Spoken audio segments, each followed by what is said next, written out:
Hello and welcome to another edition of our news review program, and we would like to apologize for coming in late, at least about 23 minutes late. We apologize for that. We had some hitches that we were taking care of. And as you can see, I am here all by myself today because Omar Wali is not here right now. He is on assignment attending a program in Germany in Bonn with Deutsche Welle TV. He'll be back soon, hopefully. Yes, very, very soon. It won't take too long. And we have a whole lot here that we would want to discuss with you. We were trying to find people that we can interview, but as you know, it's almost like a few days before Curry Day. So everyone is busy with office work and also running around to make sure that everything is provided for by the family. And my makeup artist too, you can see she's not here today. She's also busy getting ready for the fest, fixing some wigs and stuff. So she cannot make it. Or actually, the whole of this week she would not be coming in. So if you see me with a weird makeup, do forgive me and know that I'm doing this all by myself. So we start with taking a look at the Standard newspaper, and of course we have the Point, the Fourier, and the Voice newspaper, all of them here. The Standard newspaper has become area BAC Deputy Finance Director and others sent on leave. Was following this story with keen interest. We've seen that the Birkham Area Council Deputy Finance Director and others were sent on leave, and when the PRO, was it the PRO or someone was asked in the office why this happened, he said, if you don't want to take your leave, sometimes the office can give you your leave. So this is what he's saying. Well, because they didn't take their leave, we feel that we should give it to them so they can go on leave. And the CEO, Mamsi Jallo, they said he did not state the reason. He did not say why this happened. CEO did not say that. But he did say that these things do happen once in a while. People will go on leave. But there's also another issue that they're accusing the new chairman of buying furniture for his office, TV sets and stuff. And they said he actually has a car that he cannot drive. He refused to get a driver to do it. He decided to drive the car by himself, and he actually hit the car. That is also an issue that the staff is talking about. And they're like, okay, there's a lot of things happening. This chairman is not fit to run this place. He cannot run the place. Why is he here?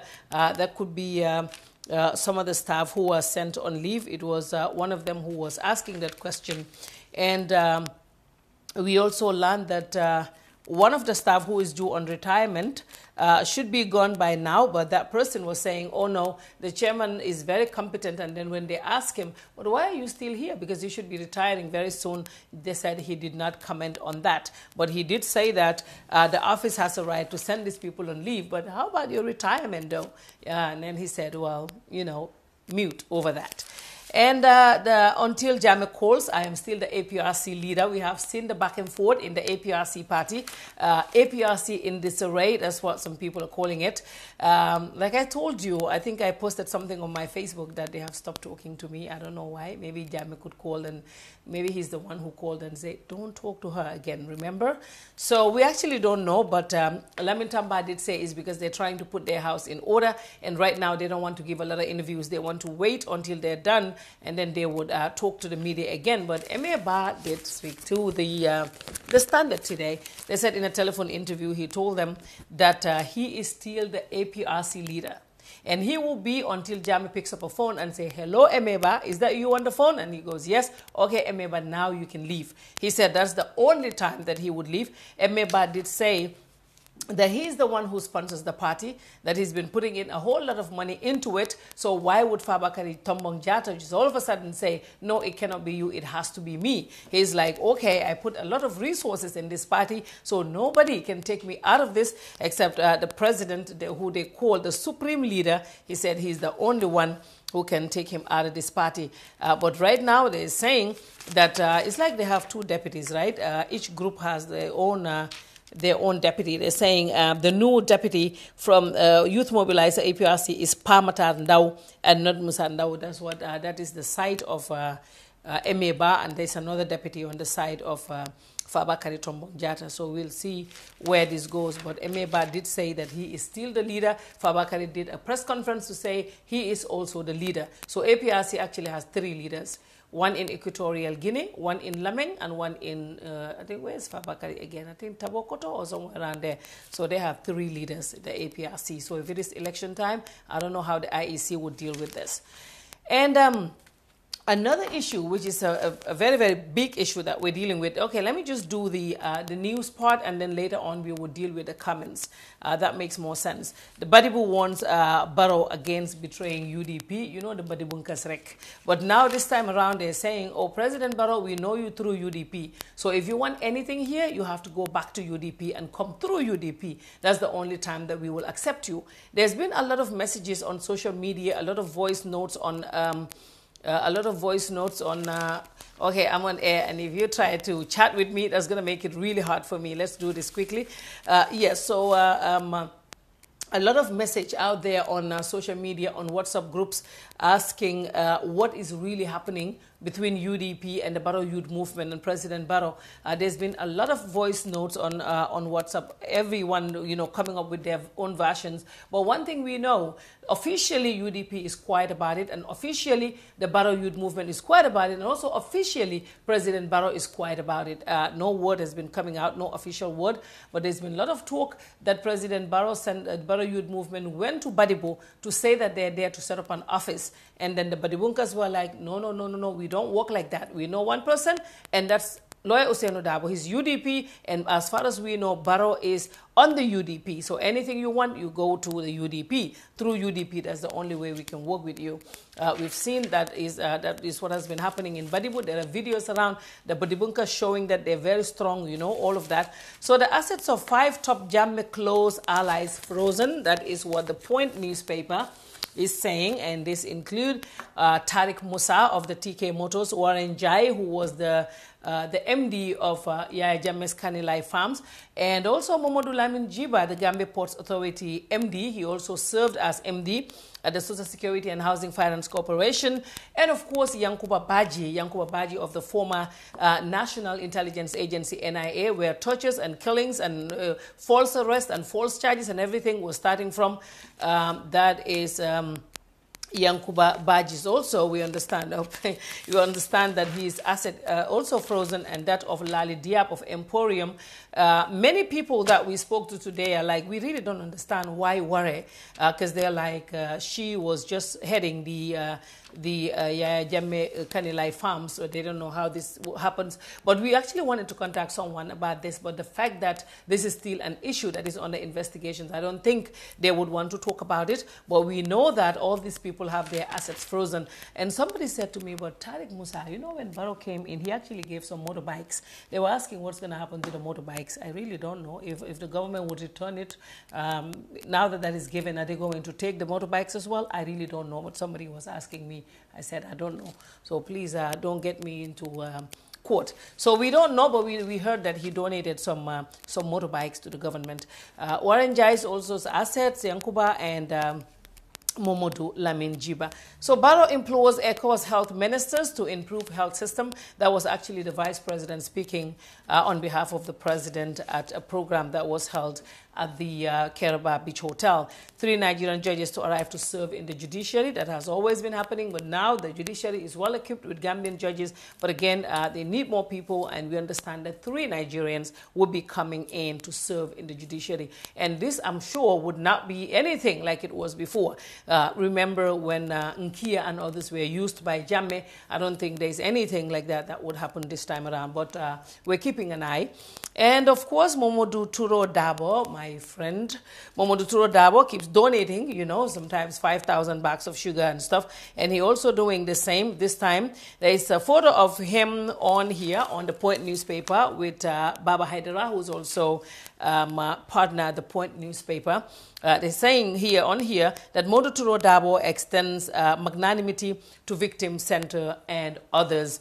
Okay, so that's Mamadou Turo Darboe. No, I always laugh because you know what happened at the Fatu radio when we were there, and somebody mentioned his name and he had to call in, and he was very pissed with me. You know, it's unfortunate. But yes, The Foroya newspaper did say that the man on trial for what he said against President Barrow, that's still the case of Omar's case, according to the police. Omar called President Barrow a liar and a hypocrite, and they said that is seditious. So now Omar is facing sedition charges, and he was bailed for $1 million. The last time I spoke to the APRC, they said they were trying to get him a lawyer to make sure that he is very well represented. Actually, this case brought in a lot of talk on social media and also amongst a lot of people who are saying he definitely should not be charged. And then there's this part about the threats that he made to the life of President Barrow and also to lawyer Usainu Dabo, but the police did not mention that. All they're saying is that he called President Barrow a liar and a hypocrite. Because of that, he's facing charges. And Pasamas villagers nabbed men with AK-47. This is community policing, which is very, very good. This man had AK-47 and a cutlass, and he was cut when the villagers contacted the police, and he was taken to Basse police station. So it's very important for people to also be paying attention, community policing. Okay, so the Voice newspaper has Jammeh's regime undermined institutions, and that's by Trade Minister. I'm sure that is from an interview that she had recently with Nyang Jai and Fatu Toure of Ker Fatu. And 2 human traffickers suspect arrested on board flight to Gambia. That story has also been out, that there's this woman who had a baby in the flight, and they were trying to take the baby away. So that is all in the newspapers. So now I'm trying to go in there and what we find out, because we managed to speak to some other people in the news because they could not make it here. So we first actually had to ask about this question on the Foroya newspaper. If should a person be tried for sedition without the fiat of the Attorney General? We had to ask this question, and we are told that the police can charge a person. For instance, in Toure's case, in Omar Toure's case, can he be charged without fiat of the Attorney General chamber? So we're trying to ask. But the information we got is that he can be charged, but the case won't proceed without a fiat from the Attorney General chambers. So we were trying to find out, is there a fiat before he go to court? We actually did not have that information, but we'll try to follow that up. But yes, like we said, Omar Toure can be charged, but the case cannot proceed without approval from the Attorney General. It's actually not from the chambers, but from the Attorney General himself. We will follow that up for you as well. And the Barrow Youth Movement. Oh my God. If you go to Facebook right now, everything is about the Barrow Youth Movement.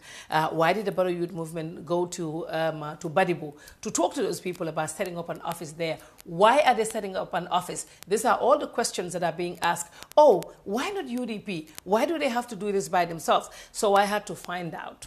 I had to make phone calls. I actually wanted them to come over here and talk to us.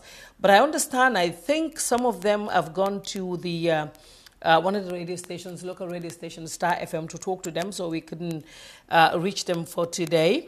But we do know that we are told something, and that is that the Barrow Youth Movement is for to help the president with his development programs. This is what they told us, that it is to help the president with his development programs, and that it has nothing absolutely to do with politics. That's what we're told, that the Barrow Youth Movement has absolutely nothing to do with politics. And they said, I asked, what is going to happen to the opening of offices? Because already you're going to places opening offices, and you have one on Karaba Avenue that furniture was being put in, and now you're going to Badibu, opening an office, and hopefully maybe after that you will go to Kiang. But they said that possibly that would be put on hold for now. Because definitely they said the Barrow Youth Movement is not a political party. This was actually just there to help the president with his agenda, with his programs. That's why it's there. So now the opening of the offices will stop for now. And then I asked who were the people who did this. But the information that I got is that the people who went to Badibu didn't even tell other members of the executive. They actually went by themselves. They're like, okay, we are Barrow Youth Movement. And you know, Barrow does not speak. He does not say anything. So with him, you can do anything in his name. nothing will happen. You know, with Yaya Jammeh, if you go, even if you impersonate someone, it's a problem. You will be charged. You will be, you know, if you are not lucky, you will go to NIA, and if you go over there, you know what happens. But because President Barrow does not say anything, I can stand right here and say, oh, President Barrow, and who will say no? Because he wouldn't speak. So I guess that is the reason why these people are taking advantage of him. According to the information we're getting, they actually did not ask him. He did not know. He wasn't aware of them going to Badibu. And also members of the executive did not know that the group was going to Badibu. They wanted to open an office, and they went there and they said, President Barrow lentolu kinang. Well, President Barrow asked. So there some concern. What we are told today is that he was never in the picture. And then this close, do I say close associate of President Barrow? Also, I had to ask him if President Barrow will go for a second term. And this is what the person has told me today. He said, of course he would do a second term, Fatu. What do you expect? For this man to complete his programs and also maintain stability in this country, he definitely has to go for a second term. So this is what we are told, that President Barrow will go for a second term because he has a program to complete. And also when it comes to maintaining stability in this country, peace, he wants to be there to make sure that he sees how the whole thing goes. So they did say that that will happen. And then I asked, but then how about if UDP said, no, President Barrow, no, I'm sorry, but definitely, you know, one term is enough. We don't want you anymore. They said, well, that will not happen. They said UDP would not say that because that was something that there were talks about that before. But they said as far as they're concerned right now, that will not happen because the UDP said Barrow, Lawyer Dabo said Barrow is our Barrow, but he didn't say Barrow would do second term. Let me make that clear. Dabo did not say that. This is somebody who told me, somebody very, very close to Barrow did say that there is no problem with UDP right now. The UDP will give a green light when Barrow wants to do a second term, that there are no issues at all. So he said that will never happen. UDP will always support President Barrow. And then I asked about Barrow forming his own party. If UDP said no, he said no, there is no need for him to form his own party now because Barrow is the one who has the UDP now. UDP is in his hands. So definitely the person is saying that President Barrow President Barrow will go for a second term. This way he can implement his programs and complete them, and also for him to maintain peace and stability in this country, and also to finish what he has started. Okay. Mr. Ba, of course, he said he will stay as a party leader as long as until Jammeh calls him. Say he is not, he sponsors the party. He did say that, so that we also have to put that in there.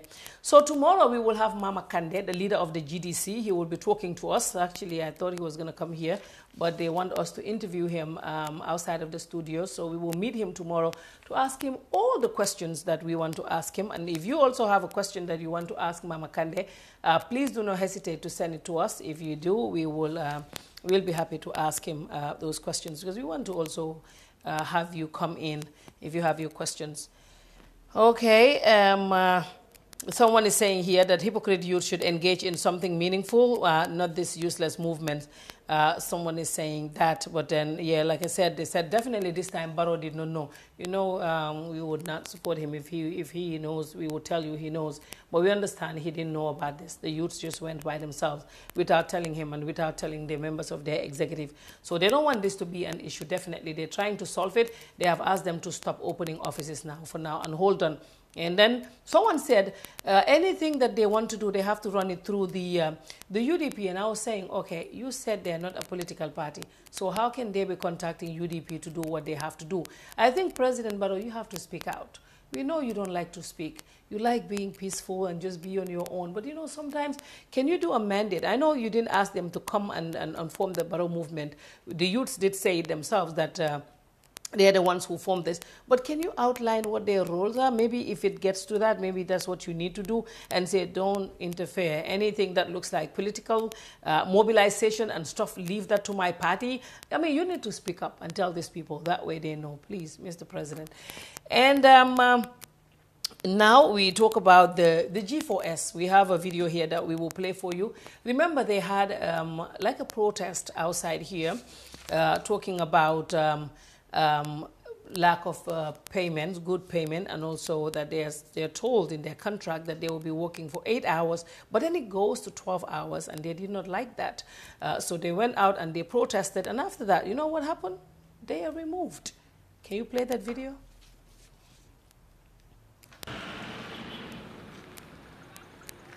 Hey, what are you doing here?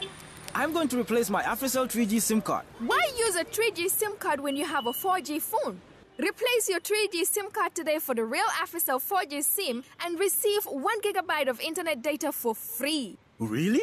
Yes, get 1 GB for free just by replacing your SIM card at any APRC outlet with no loss of contact. The cost of bundle from the 3G SIM card is the same for the 4G SIM. And guess what? With the 4G SIM card, you can also connect to the 3G network as well. This is so cool. I'll replace my 3G SIM card right away to the real 4G SIM and receive my very own 1 GB for free. From AfriCell, it's always real and it's for free. Where AfriCell goes, no one has the speed to follow. After that, few days, on the 1st of June, in the morning, I was on night with my guards. The guard force commander came again as early as 5 o'clock. He said to me that, Cham, inform guards, even at the residence, that RSO want to see them for a meeting. When we come for a meeting, they said to us that first he said he don't want too much of communication, I don't know. So, but there is where they took our badge, the badge that we used to work at the embassy. We are 30. They select from out of 89. At the moment, some are not even here. We are up to 30, whom we know they are not working at this moment. When we went to G4S, from there, when they collect the badges, the CM said to us, from here, you can come to the office and see us. We went there, he said, go till Monday. That was Friday, on the 1st. So then, if we come on Monday, we can know your fate. That Monday, we went there, we don't see CM. We happen to see with HR. This HR tell us that what G4S have taken their decision against us. The decision is that we are dismissed verbally. We are dismissed from the job verbally. We even make a push and pull with her that you have to give us our dismissal letter. You can't dismiss somebody like that. Give us a dismissal letter, then we know what step next we to be taking. Since from on the 1st we are going up and down, no solution. So we decide to come here by ourselves for the whole world to know what is happening on our side.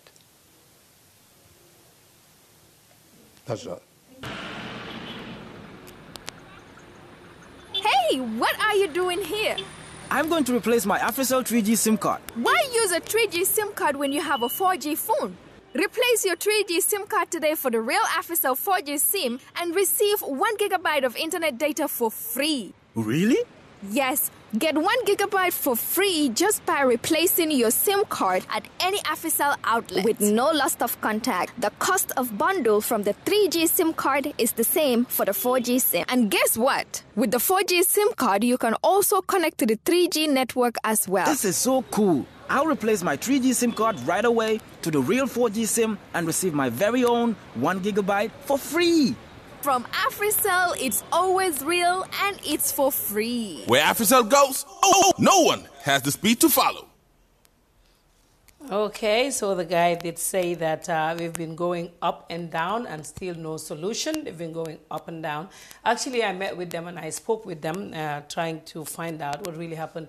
They said, well, they told us because we protested, the U.S. Embassy does not want us at the embassy, and then we removed. They said the RSO fired them. I said, no, that is not. It's not the RSO who fired you. It's G4S that fired you. And I asked them if they will have jobs, but right now there are other security companies that said that they are trying to find out if they can work at. I've also spoken to the Minister of Interior to find out what is their stake in this issue, but the minister did say that it is the Labor Department, but they understand that there's a letter sent to them by the former staff of G4S and that they would look into the issue. The minister was actually, by the way, very nice, and he took all his time to speak to us on the phone. And so now what we are going to talk about now is the Jammeh videos. You have seen these videos with Jammeh going viral. It's all over. Actually, I didn't give it to the technicians to play it for you, but I'm sure all of you must have seen it by now. A video of Jammeh clapping at a party, something that looks like a party or an event in Equatorial Guinea with the president of Equatorial Guinea, Obiang, right there. President Jammeh definitely does not look happy at all in this video, and you can see he lost a lot of weight. I don't know if that was during the Ramadan, but we can also see that. But at least it gives us a glimpse of Jammeh, because people have been wondering where he was. We were able to see him in that video. If you don't have it, it's all over the internet. You'll be able to see it on there. And the Social Security and Housing Finance Corporation issue. This issue now is becoming too much. Definitely, honestly, I mean, let's face it. I wanted to do a video over the weekend and talk about this. What this is doing, it is saying a lot about the credibility of that office, and you don't want to bring that into disrepute. Whatever problems you have with your MD, I think it's best you go and sit down and talk about it and try to trash it out. You have monies of pensioners in there. Every day, people are hearing different stories. I understand last week, actually, a source told me this. I don't even know how, but then somebody told me that a group of staff went to the MD and that they wanted early payment for the Korite, and also they don't want their salary deducted because of the loans. And the MD said, I'm sorry, but it will be deducted. We can give you the early payments salary, but then the loan will have to be deducted. Just because of that, another article came out that he took $147,000 per diem and he did not travel. If that happens, the person who should answer that question is the finance director. If definitely this guy took all this money and he didn't travel, it is you, because you should write back to him and say, bring this money. But running with it to the newspaper is not helping. Definitely, there is the Ombudsman's office. And also, there's the Secretary General. If there are issues, I'm not saying don't talk. And I'm not saying we should stop whistleblowers. No, I'm not saying that. That story, when it came out, we went over to Social Security. We did an interview with them. We interviewed the MD, and we want to actually interview the staff as well. We could have just interviewed the MD and say, oh, this is what the MD said. But we said, no, let's hear from the staff as well. And we did that. So until now, every day, letters are coming with official letters, stuff coming out. I don't think that is good. I think whatever the problem is right now is best if you can all go and sit with the MD and discuss this, or at least the government should also step in. But again, this government does not like to say anything. They just want to be quiet, and when they travel, they will speak at the airport, and that's it. So I guess maybe one of the trips, they will talk to us at the airport about Social Security. But meanwhile, I just want to tell the staff to be calm. If there are any issues, please try to solve it, because the media, at some point, we get tired of this. Every day, somebody would send something. It came out first. People listened to it. It was very interesting for people to know, and they do know. Whatever issue is, please stop dragging it on and try to solve it in-house. That would also show us that we have very mature people at Social Security, and that we have people who can handle their internal issues and not push them outside all the time. And over the weekend, I went to Tanene by Gunjur. We did a coverage. We had an interview with the villagers who were saying that they have a dead person who could not be buried because there was an issue about the graveyard when it comes to ownership. We did interview them, and then we interviewed the guy, Sidu Barrow, who is a very nice person. We've been talking since yesterday. We've been talking here and there, trying to get feedback from him. I understand that our job is very difficult. When you work, and some people think that, they don't have the favors, or, they don't look good in the report, they turn it. Oh, yeah, these journalists, they're emotional, they're not good, they're this, they're that. But we're also human beings just like you. There's no difference. And we try to do what we do to the best of our ability, and that's what we can do. Yes, we're human beings too. If a dead person is right there, and there's this person who is saying, no, this graveyard is mine, I don't think there's anything wrong with saying, can you let it go? We did that, and there's no regret in us saying that. If that makes it sound like there's no journalists in Gambia, well, then there's no journalists. But again, these are people who, when the fight was on, they were cheering everyone on.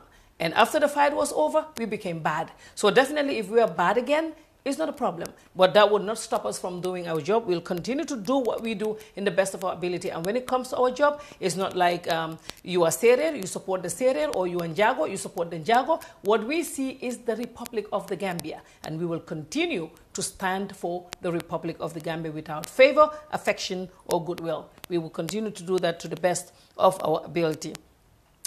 And I think, yes, that is all for today. Like I said, we have Mama Kande. We'll be talking to Mama Kande tomorrow. I saw that he's offering a piece of land to Omar Barrow to say, if you can let this go, I will give you a piece of land. A lot of people rush with that and say, oh, Mama Kande again. You know, he's trying to score a political point. I saw people even saying, you know, this guy, why is he doing this? But again, you know, he's a politician. If he sees a window that he can get in, I don't blame him for doing that. So tomorrow we'll ask him about all about that, if he is doing this to gain political point or he's just doing it because he wants to support. I know that there's also another Gambian who is in the UK who also contacted us and said that he has a piece of land in Jambur that he wants to give to Sidou Barrow. That way Sidou can give the land back to the people of Tenene. I spoke with Sidi about this again, and I sent that message to him to say, hey, there's a gentleman out there who wants to give you a land right on the highway, just like yours, so you can let this go. But I guess, you know, when something happens in our community, in our society, there are people who will tell you, ibang, kanakede, ibang, Italian. But I think if there's anything that we can do that can bring peace, I think that's what all of us have to encourage. Whether you're a journalist, whether you're an activist, whether you're a policeman, or whoever you may be, I think those are some of the things that we need to look at and make sure that we all live in peace. Okay? So I guess that is all for today. We'll be back again tomorrow, again without Omar Wali. I think he'll be coming on Wednesday. And because this week is Corridor Week, we'll be on from Monday, Tuesday, and Wednesday. We would not be able to come on Thursday because the staff need that me time to get ready for the Corridor. Okay, someone said, I support Mama Kande for doing such, and I like this. Okay, so Mama Kande will tell us tomorrow why he did that and all. But there's this orphanage that we also share on our Facebook. It's in Wulinkama. It's in Wulinkama. There's an orphanage there that needs support with Mubi Julie and stuff, Salidendi Kolo and stuff. And they actually sent us some photos of people already donating Mubi Julies to the kids. They need Mubi Julie and they also need rice. They don't have water. The person that I was talking to, Miss Donde, who is actually helping them out, is at Nawek trying to get them some water because, you know, without water, there is no life. So they're trying to have some water over there. So if you can help them, if you can help them, please do help them, do support them. And thank you very much. I understand, you know, when report comes, this will happen. One side will be angry, another side will feel that way. But, you know, that's how it is. Tomorrow you'll be very happy maybe if we do another report. But how you feel is unfortunate. But then you see, that's your opinion. We don't have no control over that, what people say. But we will continue to do what we have to do. Sometimes you will see yourself on the other side of it. It doesn't mean that we hate you. We still love you. It's one Gambia. Thank you all very much. I am Fatu Kamara. And until I come your way again tomorrow, have a very good afternoon, good evening, and good morning. Thank you.